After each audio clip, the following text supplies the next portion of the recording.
Are you willing to go into the cave of your mind, the subconscious part, where memories are stored? Into the cave. Are you willing to go into the cave of your heart, where trauma lives? Are you willing to go into the cave of your life, to look for the skeletons that need to be examined? Remember our choice. To find your voice. I know. Are you willing to choose the cave when times are rough? Things get rough. When you've had enough? I know sometimes. Are you willing to go into the cave, into the void, into the quiet spaces of your being, to find your true self? Into the void, into the cave.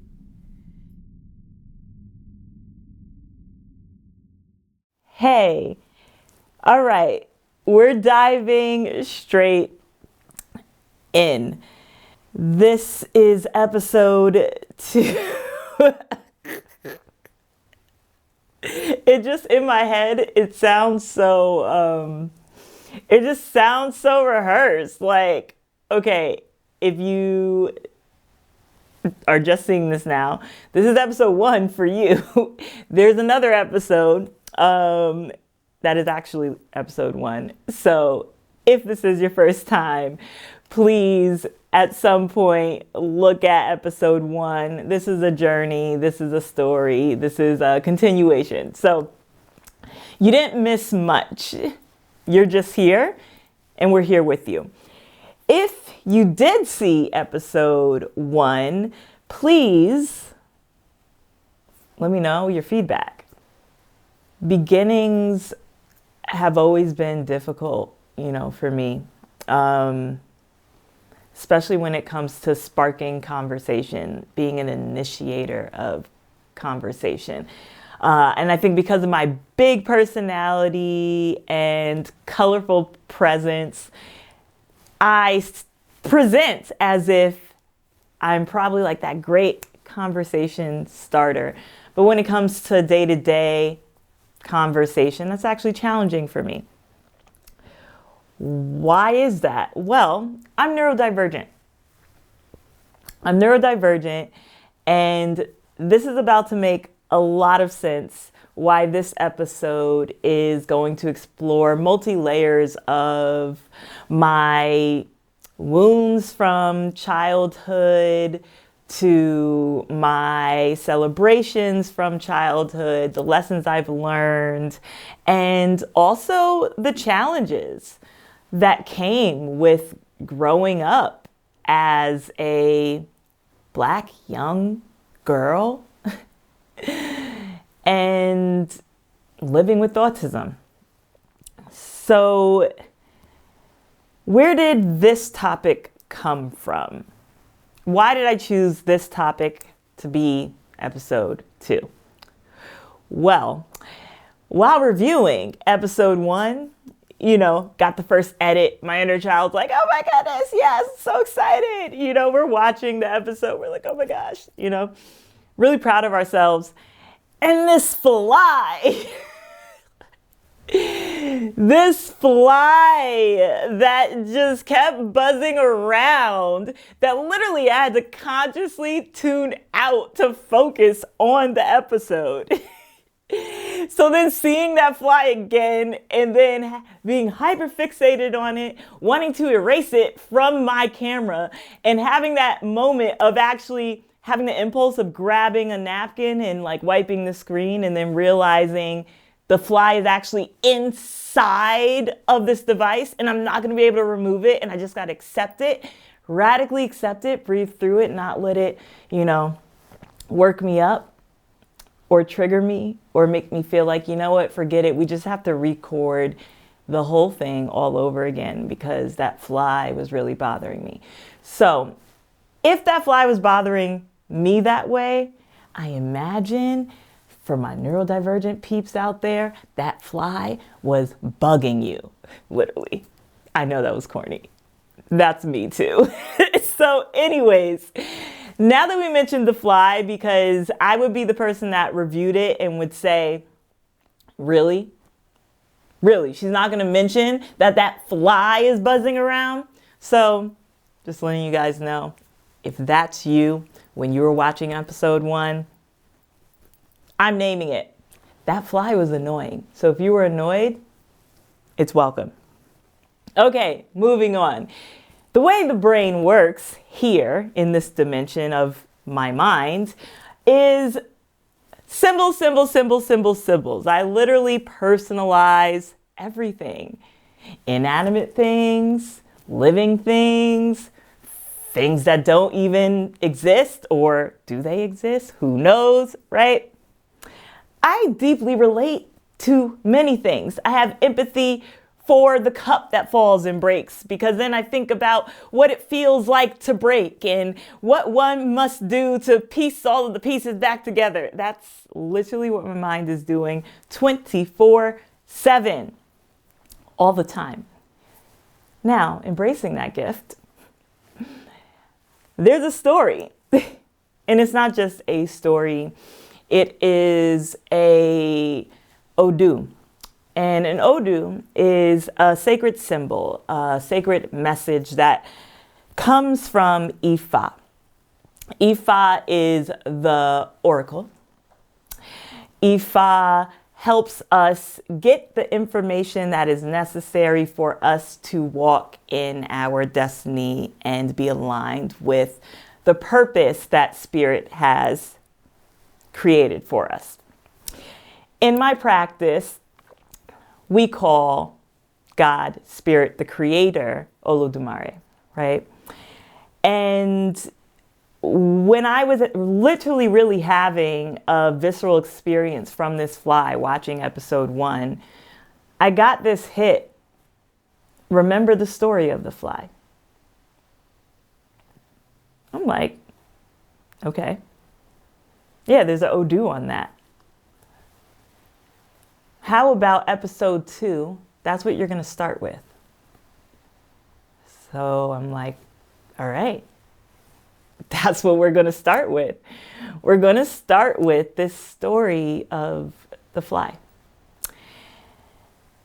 And it goes like this.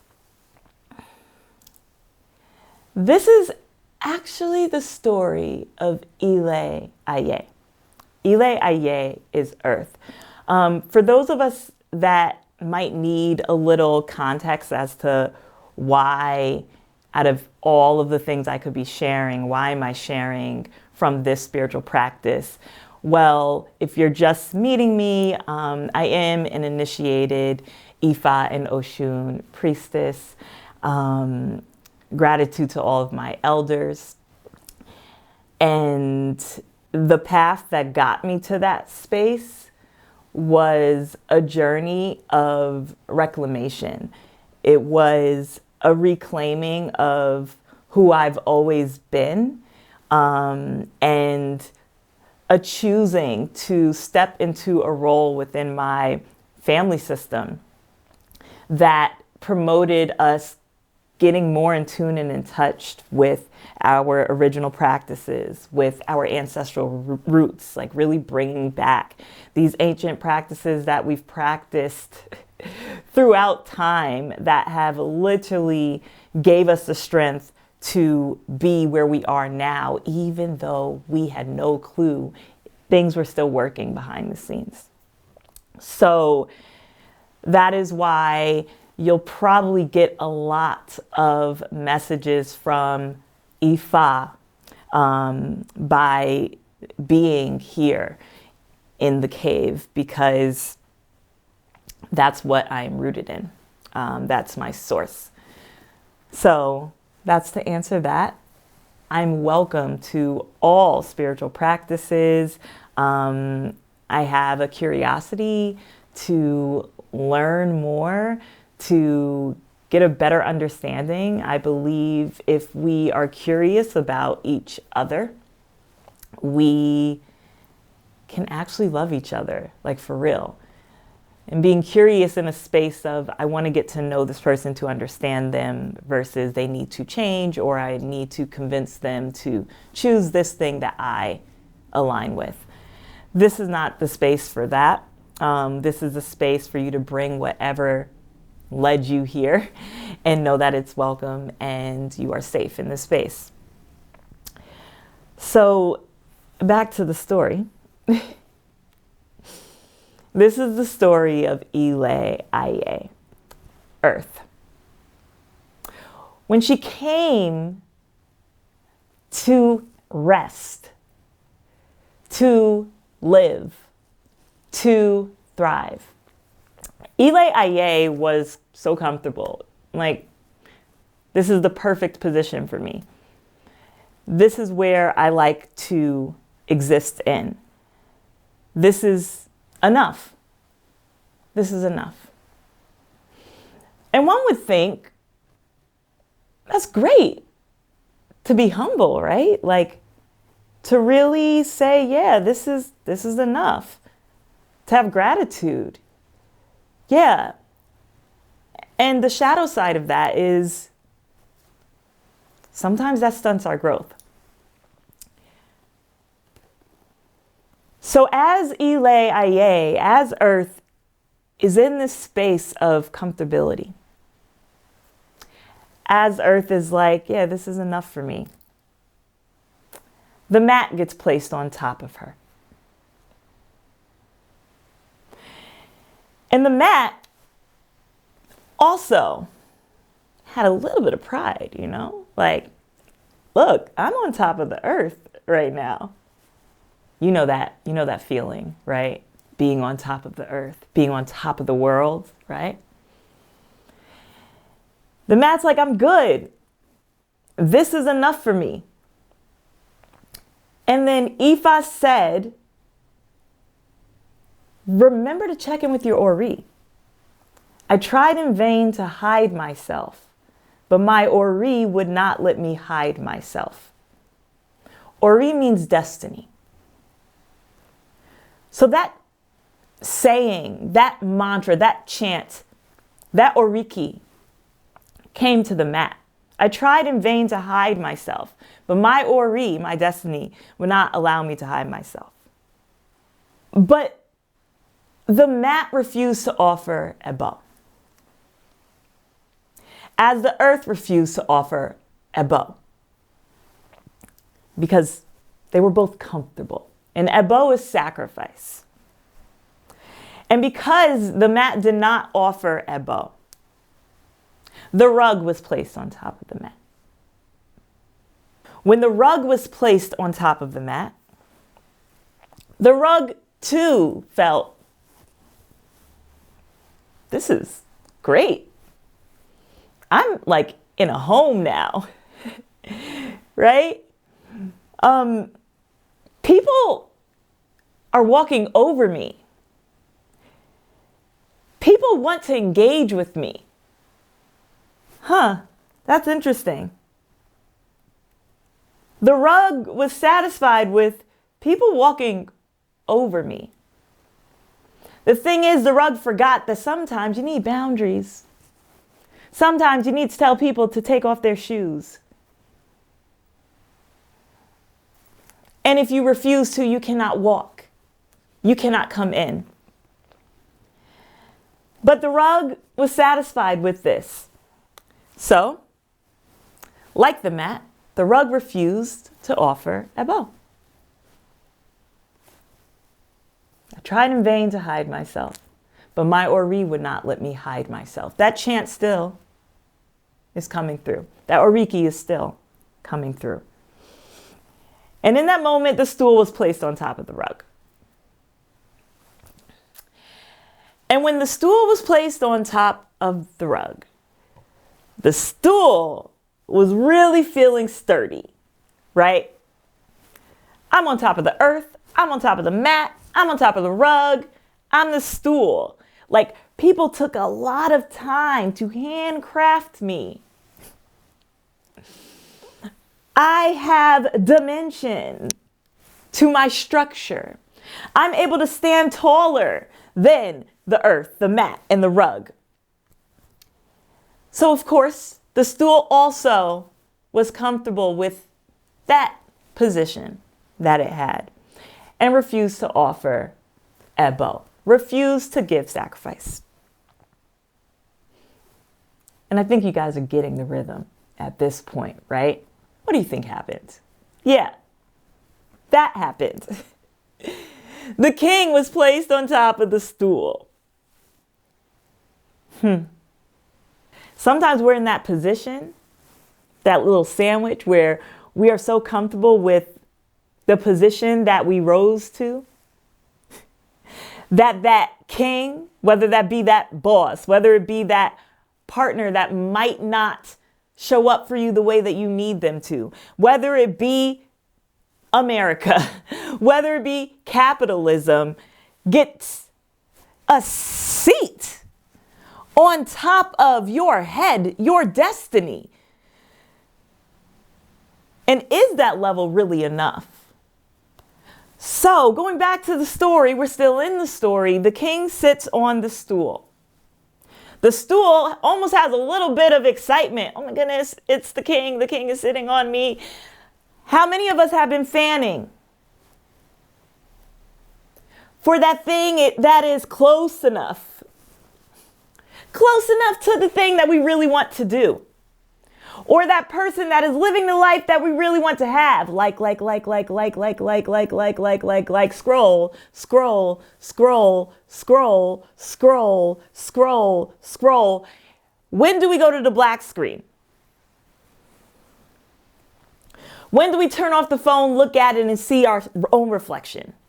So as the king is sitting on the stool, the king is having a grand old time, because like it is that moment where he gets to be celebrated. Like, this is his banquet, okay? Everyone's circled around him. The king is soaking it all up. All up. He's eating the food. People are serving him, right? He's on the stool above everyone else.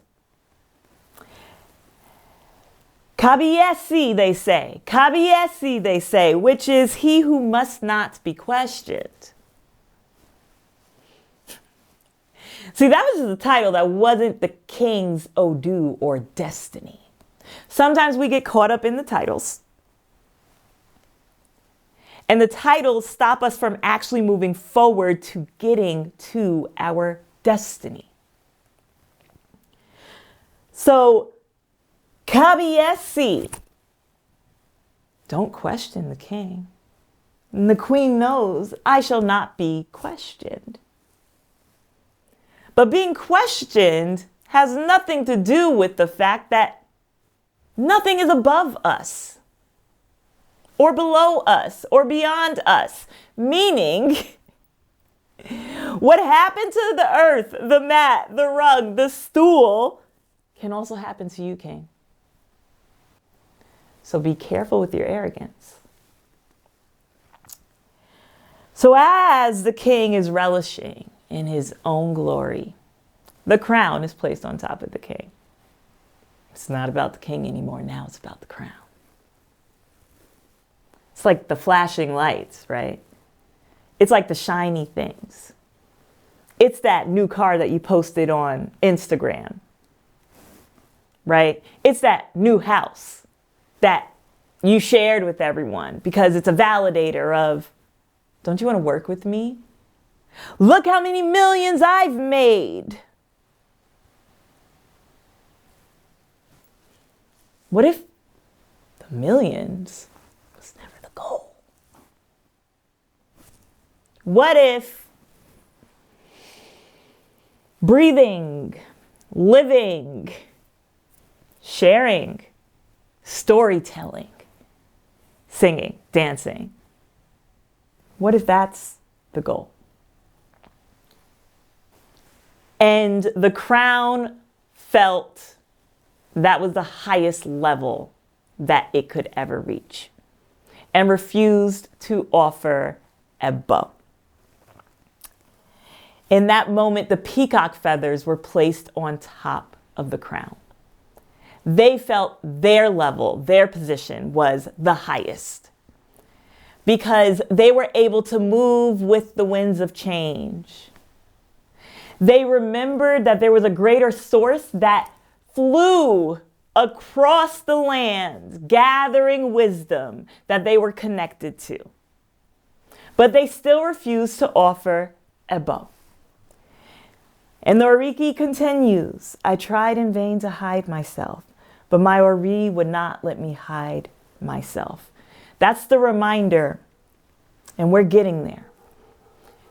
Because as Sin Tente, the fly, flew into the banquet, looked around, observed everything, and realized, I am in no position to think that anything won't be put on top of me. Look at what got put on top of my brothers and sisters.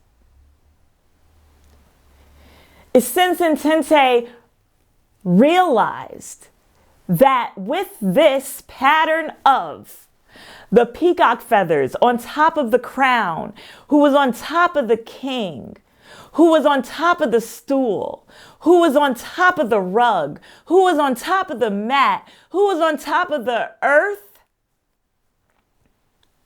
was a symbol saying, nothing is beyond you, honey. Actually check in with your brothers and sisters who might seem like they are in lower positions than you, because guess what? They have something to offer.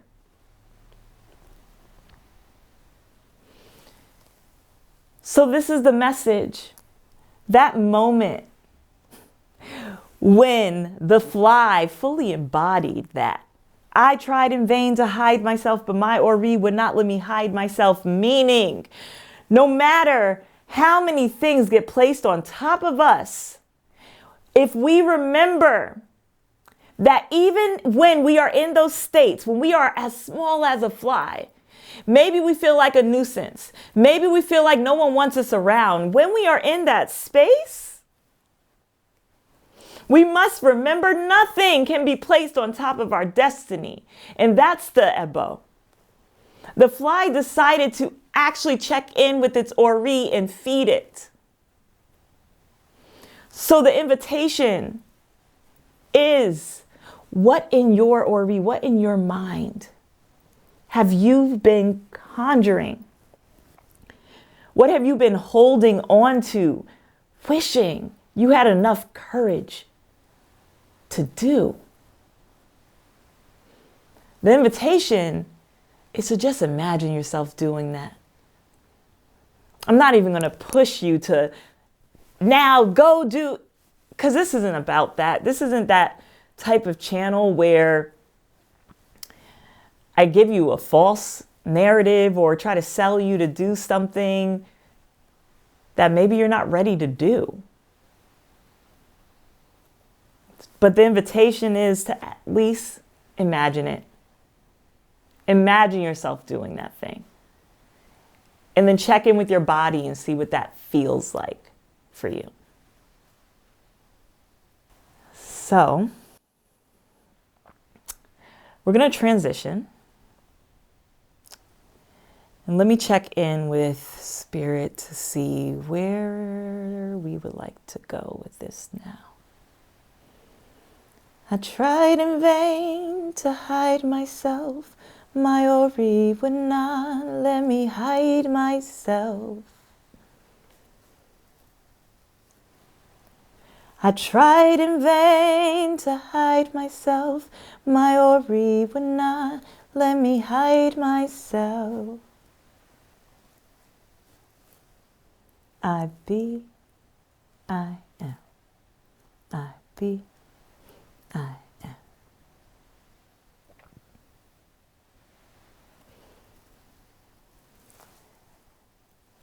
Expanding on last episode's topic of self-discovery, right? We were exploring who we are.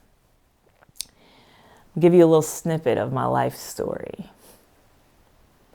So I mentioned in the first video, right, that my dream was being on stage. And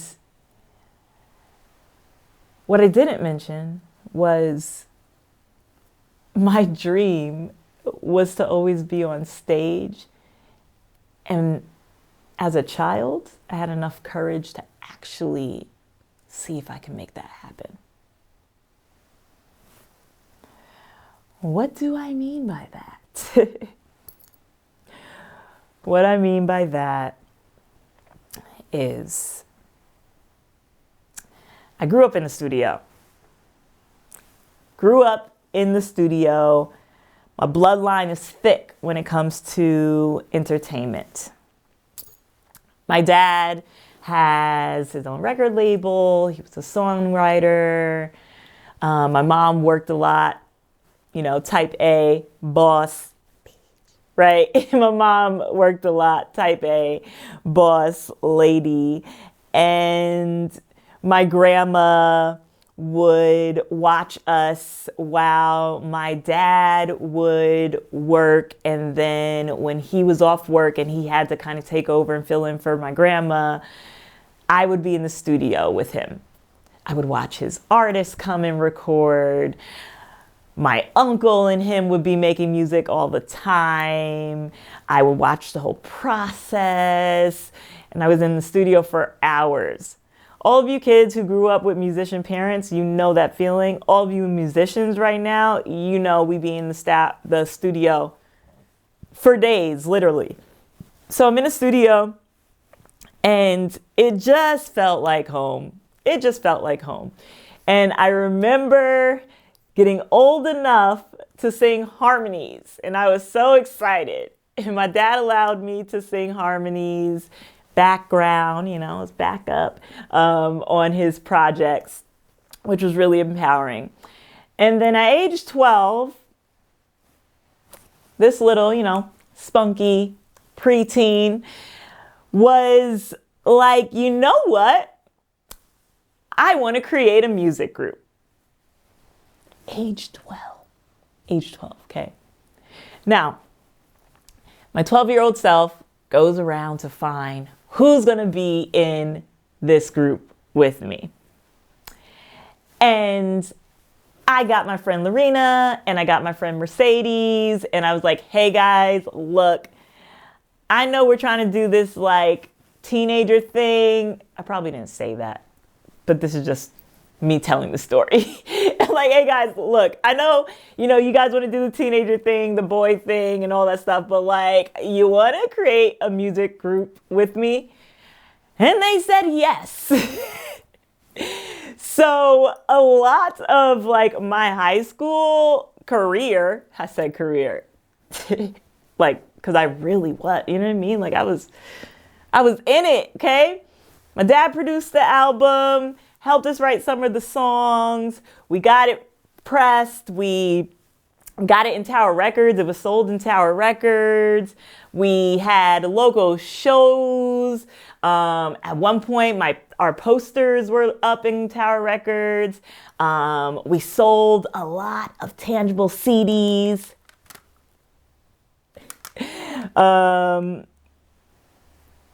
My Gen Z people, hopefully, you know what this is. This is a CD. We couldn't just press buttons. We could not just press buttons and listen to music.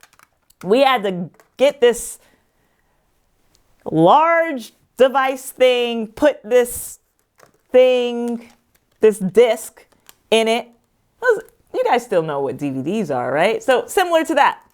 But anyways, I'm just joking. Remember, this episode is being neurodivergent, so please don't come for me. Like, please don't come for me. It's all love. It's all love. Okay, so anyways, I still have this. And why is this relevant? Why am I showing you this? Because we're going to do some internal family systems work. What? Plot twist? What? Yeah. And I'm going to allow myself to be the subject. Meaning I'm going to put myself literally in an experiential therapeutic exercise and allow you to observe it so that then you can, in your own practice, do a similar exercise based on your comfort level. Because my inner child, let me be more specific. My inner teenager has been extremely angry and frustrated with my life choices because she understands and has identified that I am afraid to actually move towards her ultimate dream. So I'm allowing my inner child to take up space because I shared the excitement about my childhood and, I was an initiator, I had initiative, I was creative, and I made it happen. Like, come on. 13 years old, had a full album out, right? So, yay, that's the exciting part. And on the opposite side, after putting the project out, being excited, some of our peers listening to it, they said I wasn't good enough.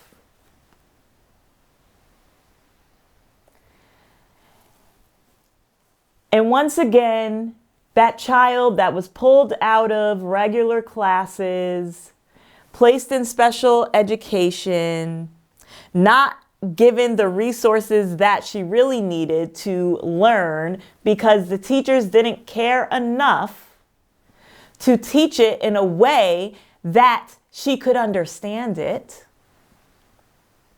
Because of all of that, I silenced her. I silenced my inner child because of other people's opinions. And then I built these managers, these protective factors that would cause me to play small. So I would oscillate between I'm either too much or not enough. You're either too loud or why even say anything, Sienna? They're not going to get it anyway. They're just going to think X, Y, and Z about you. And because of that, it stunted my growth and stopped me from getting to live the life I truly want to live. I'm not there yet. But the message that is coming through even right now is that I'm right where I need to be in order to actually live the life that I want to live. I get frustrated with spirit too when it's like, what? Does that even make sense? Well, does it have to? Does it have to make sense? So as we go into this exercise where I have this conversation with one of my parts, in internal family systems, we have 3 parts and then we have ourself, right? Now, within these 3 parts, there's multiple parts. Right? We have our managers, we have our firefighters, and we have the exile. And then the self, it is our job, right?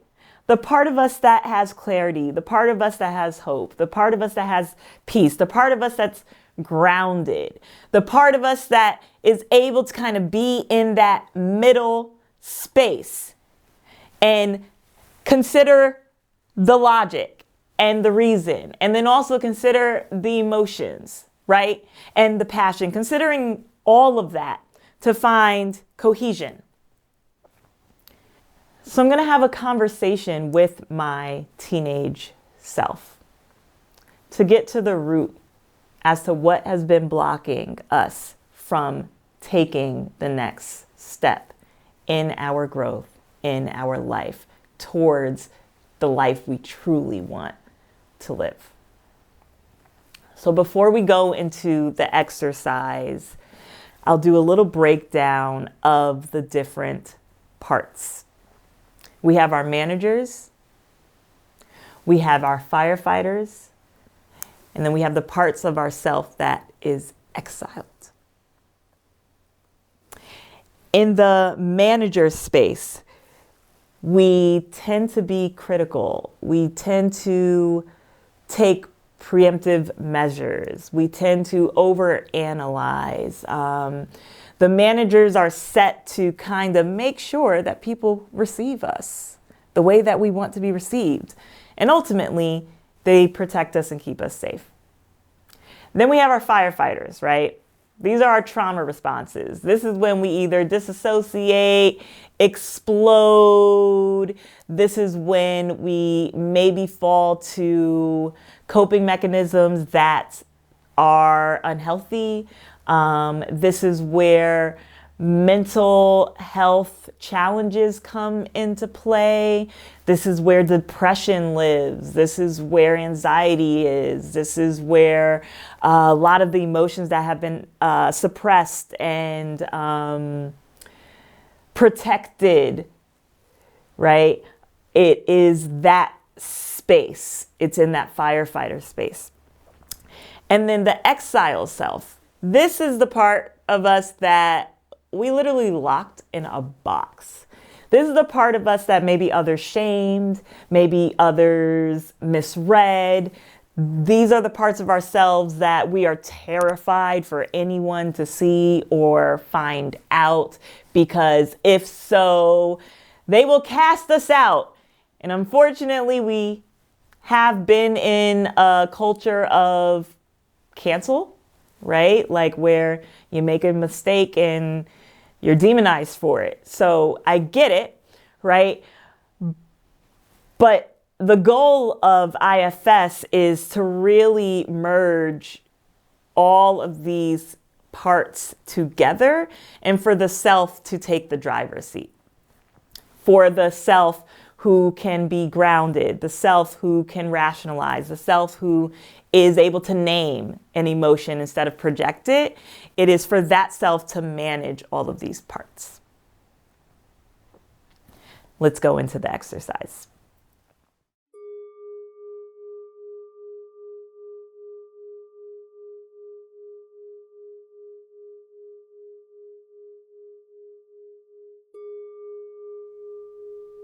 How are you feeling right now? I'm feeling observed and uncomfortable. Okay, I completely understand that. What is it that you need? I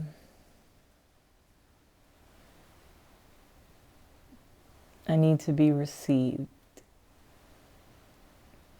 When you say you need to be received, what do you mean by that? Space to be who I am without the fear of judgment. Well, I completely get that. You know that I get that. And judgment is a part of the process. Well, then what's the point? Well, what's the point is we have to have judgment to protect ourselves. I'm confused. What do you mean by that?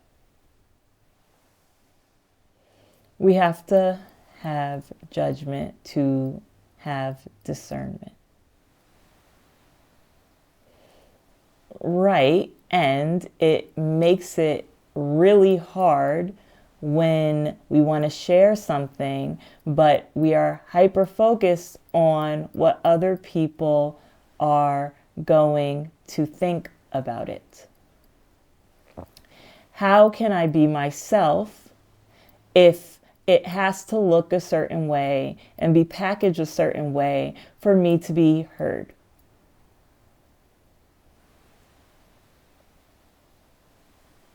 I know it's really important for you to be heard, and you deserve to be heard. Do you feel like you're being heard right now? Yes. So my question for you is, what is it that you need so that we can feel more comfortable living the type of life we truly want to live? Celebration. I need to have fun. Life has been boring. Motherhood has been exhausting. I feel like that's your mother crying, and that is okay.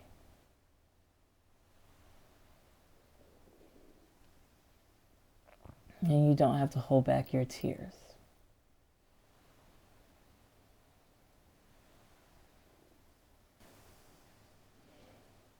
I've always wanted to be an entertainer and perform.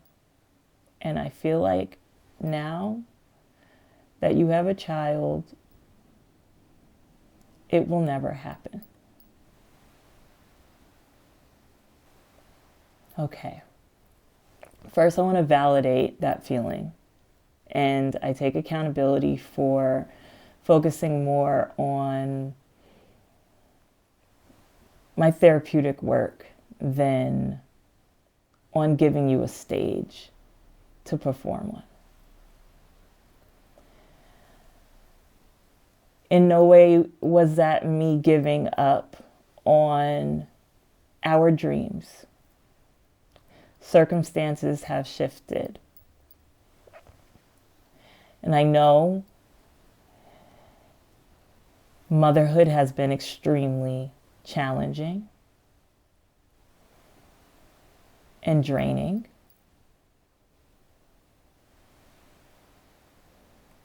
But you're not the only one going through it.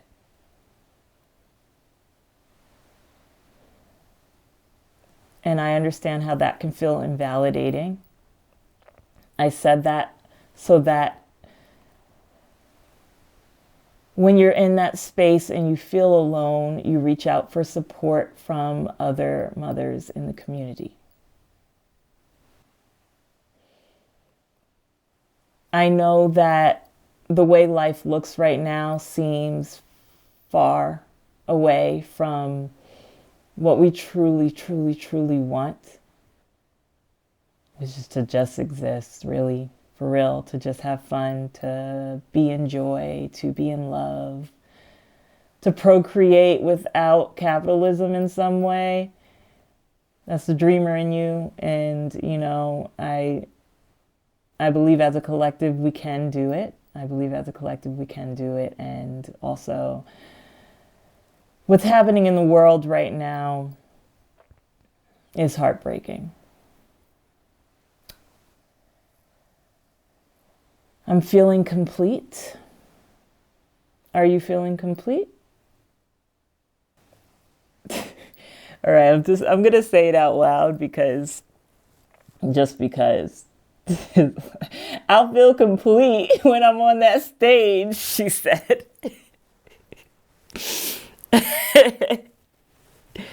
Yeah. She said, I'll feel complete when I'm on that stage.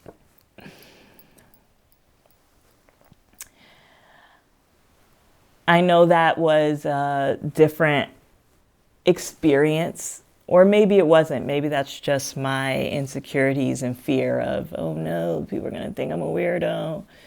And what is it? What is being weird anyway?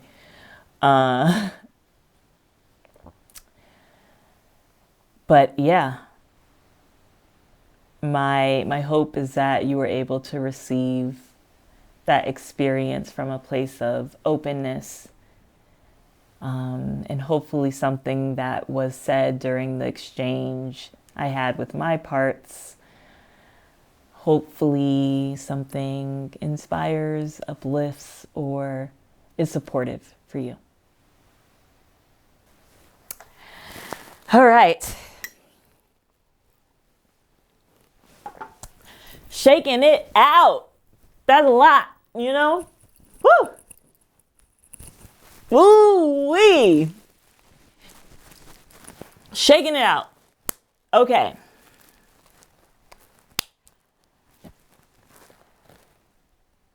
So, I wanted to pull a card.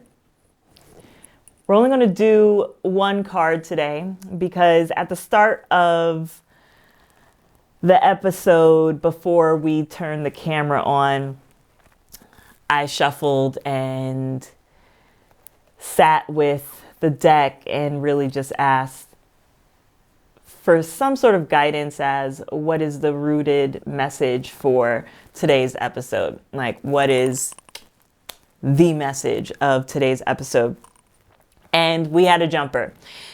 So this is the card that jumped out. It was the Grounded card. So, fun fact. This card is reminding me of an exchange that I had during Sister Sunday. This past Sister Sunday, me and a close sister of mine, Francine, we hold these monthly sister circles on Sunday, every first Sunday of the month. And this Sunday, a lot of hawk energy came in, as well as tree plant energy. So what I find interesting is the card literally has a person with their arms wrapped around the trunk of the tree. And one of the rituals that Francine was sharing during the circle was literally that we need to find a tree that we feel connected to, wrap our arms around it, and hug it. So the fact that this card jumped out, I'm seeing that is a common thread for this week, which is we got to be grounded. Now, when I look at this card and I see the word grounded, I would like for us to see beyond the generics of mindfulness or being regulated or breath work or, right? I think that has been promoted as these are the things that are grounding, you know, DBT. For those who might not know what that means, it's dialectical behavioral therapy, right? So I'm thinking about these things. Okay, this is what it means to be grounded, but I don't want us to go there. I would like for us to dive into, so if we were to do a mindfulness exercise and the invitation was to find 5 things that represent each sense, right? My invitation is when we're in this space of needing to get grounded, can we look beyond just breathe and actually see that to be grounded is to know that we're taken care of. The tree that's grounded doesn't uproot itself to go work itself into the ground. The tree just grows from the ground, right? So when we're looking at nature, to truly be grounded is to know we have everything that we need already. Now, this isn't to erase the fact that, yeah, this day and time, money is a true need. Money is a true need for a lot of people. And let's do our best to not get caught up in the chase for money and really get grounded in seeing that the birds don't have to work a job to eat or build a nest. The tree doesn't have to pay bills to be, to exist, right? The mouse doesn't have to write a book in order to live its life purpose, right? So let's be careful about the needs that we place on ourselves that aren't real needs and redirect ourselves from that to a space of groundedness, meaning the reality is we don't need any of this stuff. We don't need any of this stuff, and we learn that by looking at how Earth just functions. So the closing card, that was the opening card, right? That was the first seed. Grounded, be grounded. Now, closing card is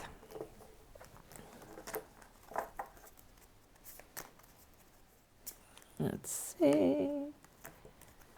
Just giving it a new energy.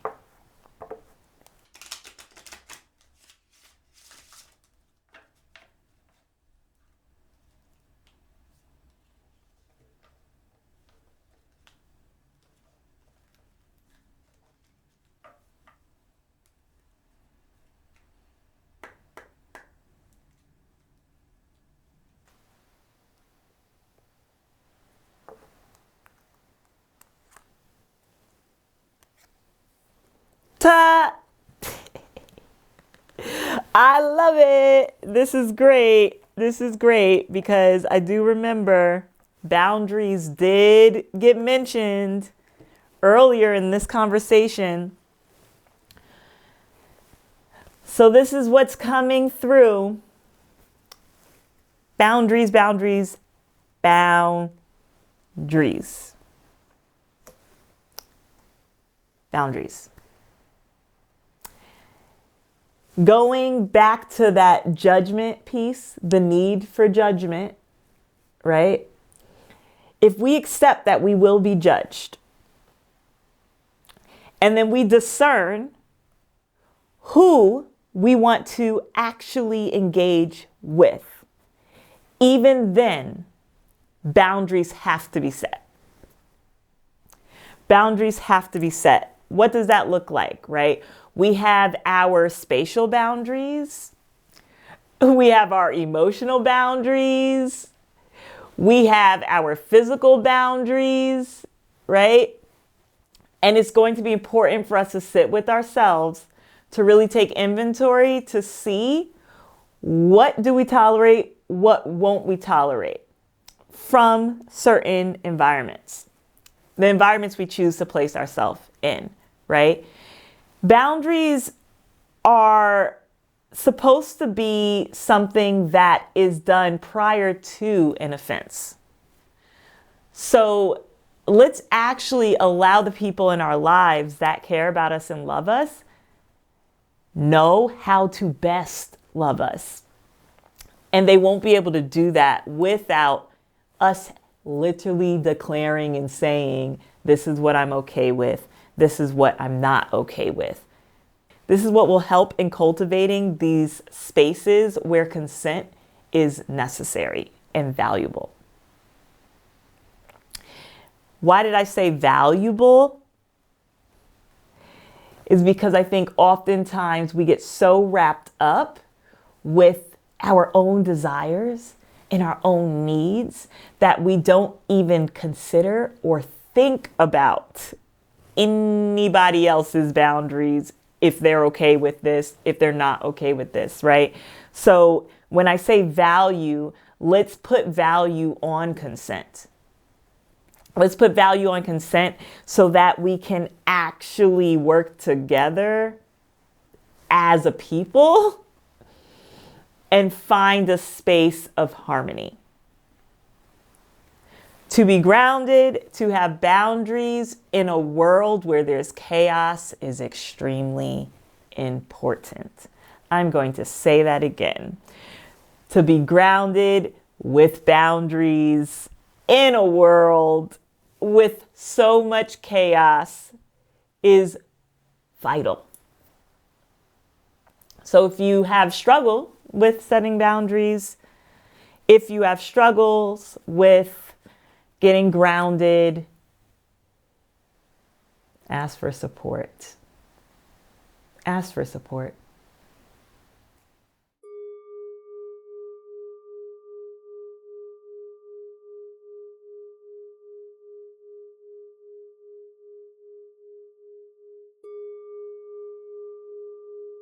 Okay, as we are moving into the healing segment of this journey, we're going to open with a short, I would say, snippet of one of the songs from my album, my 13-year-old album. So I'm going to sing a little snippet, and then I'm going to go into the song dedicated to my father. It was channeled through during my Black Sun Sonic Ritual recording ceremony. So I'm going to sing that, and then we're going to go into a grounded, wind down, silent, with music meditation. And yeah, I'm going to dive in. So surely our love will find the answer. So surely our love will find the key. So surely in love will find you and me.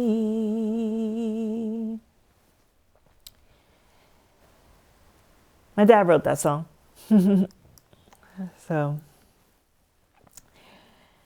my daddy taught me everything I know about music.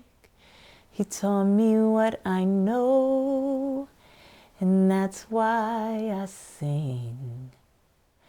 That's why I sing for my daddy. I'm still your little girl, daddy. I remember when I thought you didn't see me. Now I know I had to see me in you too. Hear my call.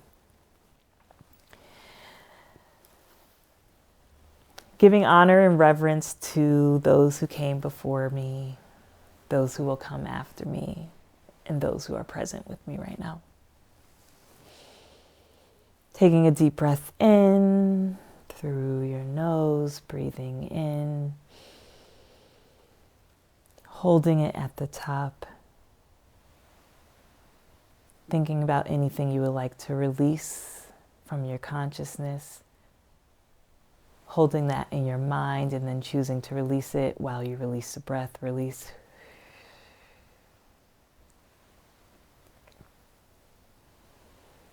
Feeling more in touch with your body.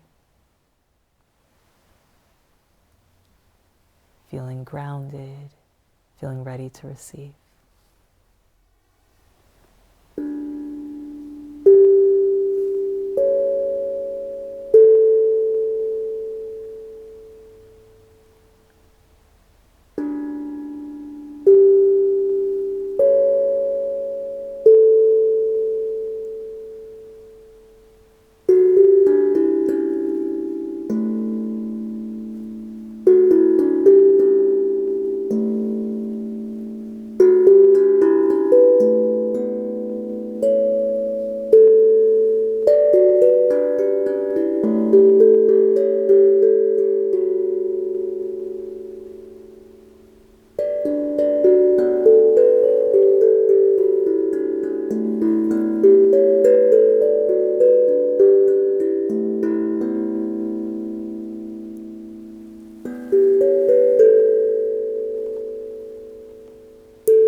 really settling in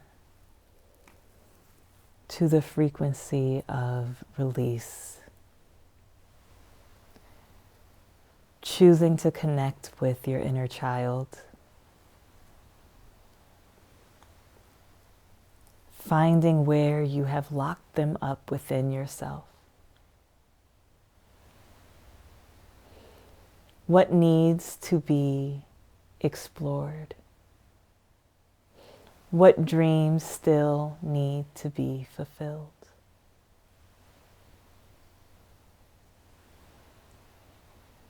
As long as you are breathing, there still is time, is the message.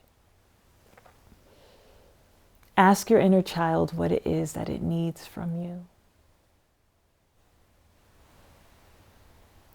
Ask from your inner child, how can you best support it in feeling more settled, in feeling more rested? Giving gratitude to your managers. Giving gratitude to your firefighters. Giving gratitude to the parts of yourself you are too afraid to look at. In this moment, make a choice to choose your inner child's dream.